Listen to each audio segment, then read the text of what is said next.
Ira POV. Naningkit ang mga mata ko na makita si Jeannie at Maricel na kinakausap si Dark. Kitang-kita ko kung paano malanding haplusin ni Jeannie ang braso niya habang maartitong tumatawa. Hindi ko alam kung anong dahilan ng pagtawa ng impacta. Nagbumukha siyang tanga dahil hindi naman bumubukang bibig ni Dark. Ang sarap suntukan sa ngalangalan ni Jeannie. Nanggigigil ako. Sinabi ko kay Dark kahapon na wag na siyang pupunta rito sa palengke. Pero heto siya't agaw pansin sa lahat ng mga kababaihan. Alam kong wala akong karapatan para pagbawalan siya sa mga gusto niyang gawin. Pero concern lang naman kasi ako sa kanya. Paano kung makita siya ng mga taong humahabol sa kanya rito? E di dedo siya? Bahala nga siya sa buhay niya. May tumawag kay Dark na lalaki, kaya kaagad niyang tinaykuran ang dalawang tiyanak. Nakita ko kung paano mag-flex ang biceps niya nang buhatin niyang isang sako ng bigas. Parang lahat ng mga kababaihan sa paligid niya ay natigil sa ginagawa nila dahil sa panonood sa kanya. Pugito ko yan! Gusto kong i-cheer si Dark pero naalala kong nagtatampo nga pala ako sa kanya. Heist, ang hirap talaga maging marupok. Nakita ko kung paano naghampasan ng baso si Jeannie at Maricel dahil sa kilig. Pasalamat silang hindi akong katabi nila dahil hindi ako magdadalawang isip na pag-untugin silang dalawa. Pumunta na ako sa karinderya ni Aling Doleng para makapagtrabaho. Kahit nasa trabaho ako, ay hindi ko mapigilang isipin kung ano ngayon ang ginagawa ngayon ni Dark. For sure, kung sino-sino babae nang lumalapit sa kanya para magpakilala at landiin siya. Bumigat ang dibdib ko dahil sa mga pumapasok sa isip ko. Ganto bang feeling kapag may gwapong jowa? Nagiging selosa ka at possessive kasi? Feeling mo anytime aagawin siya sa'yo. Ay wait, wala nga pala akong gwapong jowa. Napailing na lang ako. Ira! Sigawan ni Marcelino. Para tagang wangwang ang bibig ng baklang to. Ano bang problema mo? Magbenta ka na nga ng kalamansi mo ron?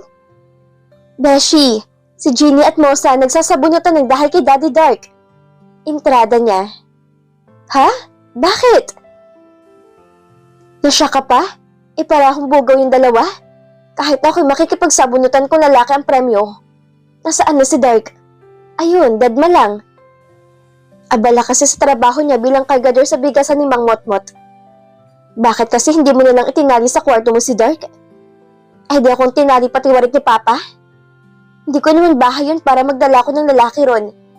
Kung may sarili lang akong bahay, ay baka binahay ko na si Daddy Dark. Pero sad to say wala eh. Baka pati lola ko lumandi kapag nakita siya. Kaya in danger din siya sa amin. Saan mo ba nahanap yung yamang fape na yon? Sa bundok. Ay wow! Pero tagasan daw siya? Naitanong mo ba? Usisa ni Marcelino. Hindi eh. Na-interview mo na ba? Na-background check mo na? Pa-mysterious eh. I bet. Wala na akong say kung serial killer o kriminal man ang poging yon. Papalasbag muna ako sa kanya bago niya ako patayin. At least, worth it ang life bago man lang ako mamaalam sa planet Earth. Pahayag ni Marcelino. Mag-best friend nga kami. Hindi kaya siyang nawawala kong kapatid? Kung meron man, para kasi magkadugtong ang utak namin, parehong maharot. Magbenta ka na nga ron? Paano tayo magkakapera niyan kung puro tayo chika? Wala ka bang gagawin para kay Daddy Dark? Paano kung mautulin ni Mosa?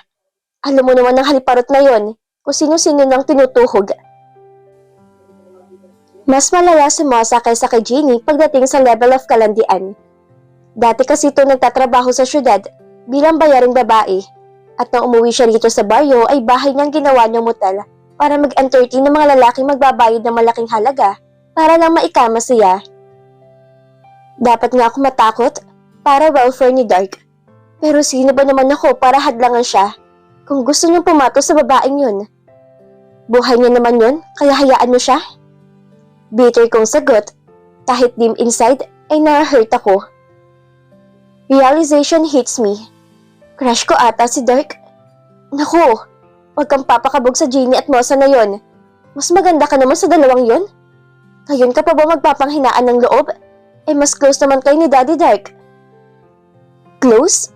Kami ni Dark? Close kami, kasi mama di asukal niya ako. Hanggang doon lang yun. May half an hour akong lunch break sa karinderya, kaya naman napagdesisyonan kong hanapin si Dark para ibigay tong pagkain na binili ko kay Aling Loleng. Kahit naman nagtatampo ako sa kanya, ay ayaw ko pa rin siyang nakikitang nagugutom. Wala akong kwentang mama di asukal kung gugutumin ko ang asukal ng bebe ko.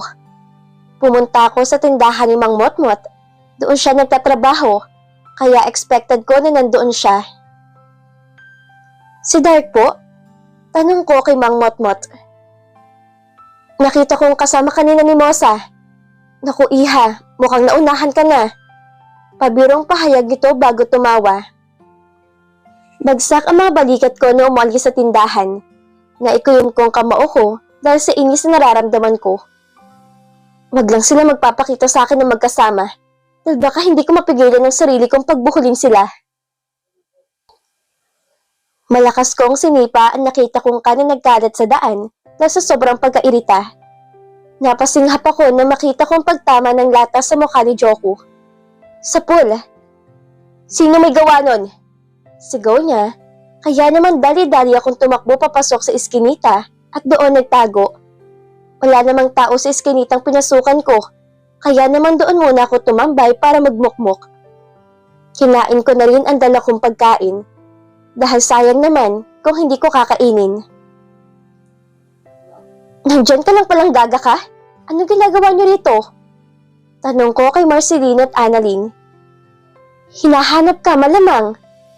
Bakit? Hinahanap ka ni Daddy Dark.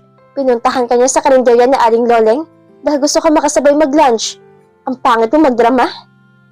Pahayag ni Annalyn na mas lalong nagpabagsak ng balikat ko. Nachika sa akin ni Marcelino tungkol sa inyo ni Dark. Akalain mo yun? May nabingwit kang gwapo?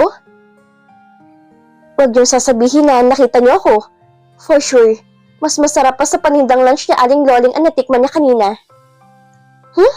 Magsama sila ni Mosa? Lo? Ang pangit mo nga magdrama. Ang trader ta ganitong kaibigan ko. Sinamaan ko ng tingin si Marcelino. Leave me alone. Nakakawalang ganong kumain kumukha niyong nakikita ko. But walang nagawa si Marcelino nang kalat ka rin siya ni Annalyn palayo. Alam kong ayaw ma-witness ni Annalyn ang kaartihan ko sa buhay, kaya nagpakalayo-layo siya para hindi niya ako masapok. Ganun kasi siya. She hates drama. Tumayo na ako na makitang 10 minutes na lang ang natitirang oras sa break time ko. Palabas na ako ng iskinita nang humarang sa harap ko si Pugito. Matalim ang tingin niya sa akin. Bakit parang siya pang galit? Napaatras ako nung humakbang siya papalapit sa akin. Anong ginagawa mo rito? Sinubukan kong wag mo utal sa harap niya, pero hindi ko kinaya dahil sa nakaka-intimidate niyang presensya. Diyos ko Lord, ang tsalap niya sa paningin ko. Kahit pawisan siya, parang ang bango-bango niya pa rin tingnan. I have been looking for you. Share mo lang? Ira, nasaan ang Pugita? La? Demanding yarn?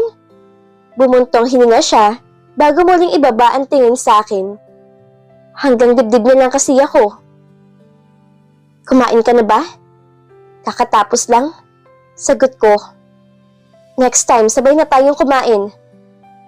Bakit pa? May mosa ka na. Mas masarap siya, di ba? What are you talking about? Kumunot ang noo niya pero mabilis din naglaho nang umangat ang gilid ng labi niya. Are you jealous? Nakangisi ni Dark na tanong sa akin. Damn! His white, perfect, thick, and kissable lips. Makasalanan. Lo? Feeling? Mang Motmot told me that you're looking for me. What did he tell you? Wala ka na ron? Pagtataray ko, saka ako umiwas ng tingin sa kanya. Kaagad ko siyang nilampasan. Magpapabebe na muna ako.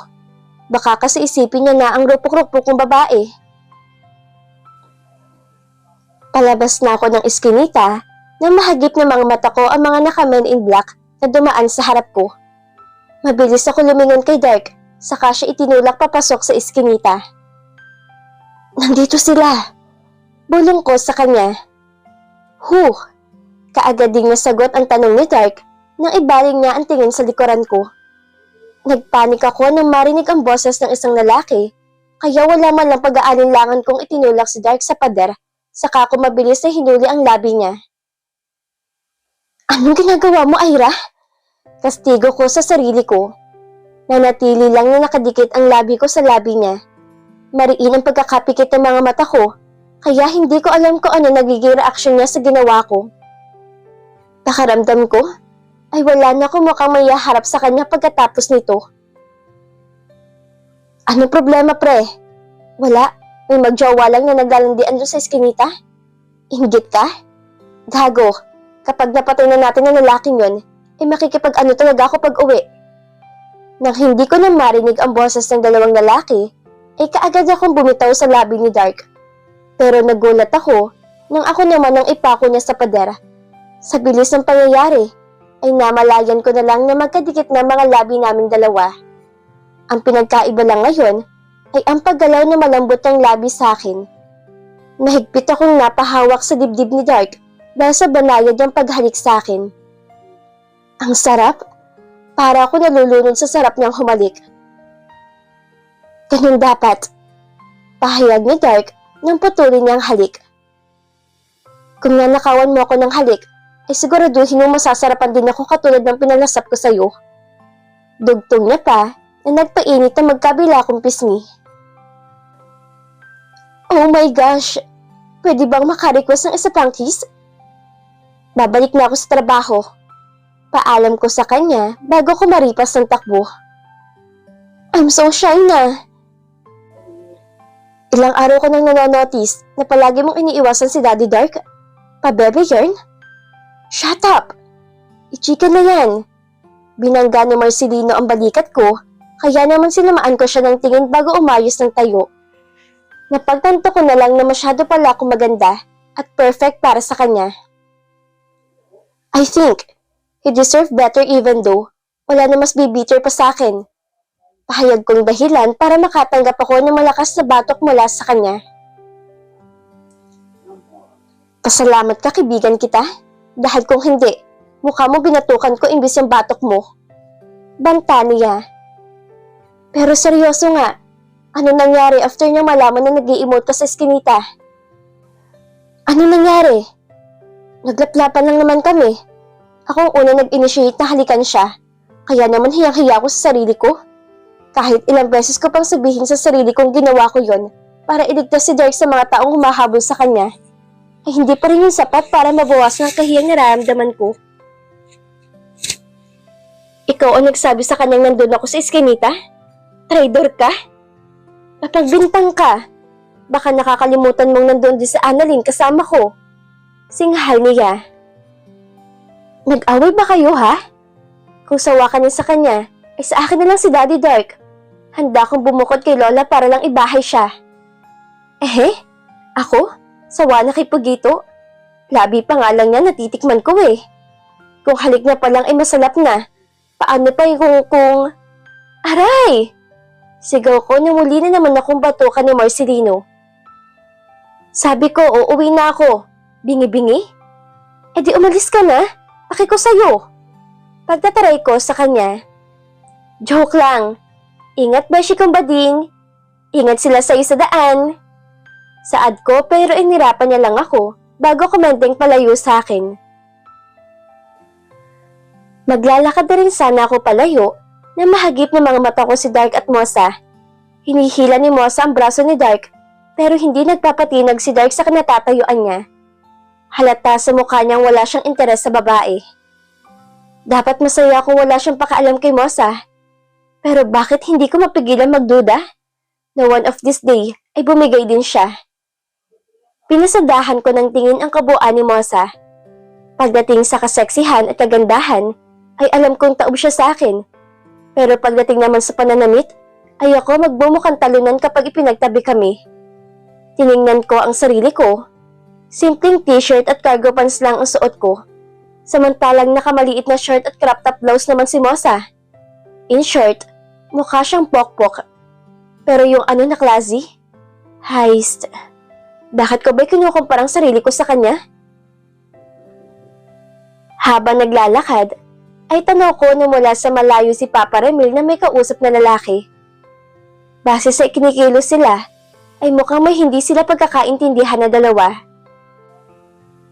Habang papalapit ako ng papalapit, ay doon ko narinig ang ilang sagutan nila. Nangako ka ngayong katapusan mo babayaran ng utak mo, Ramil? Nasaan ang pera? Kung hindi ako nagkakamali, ay siya si Tio Manolo.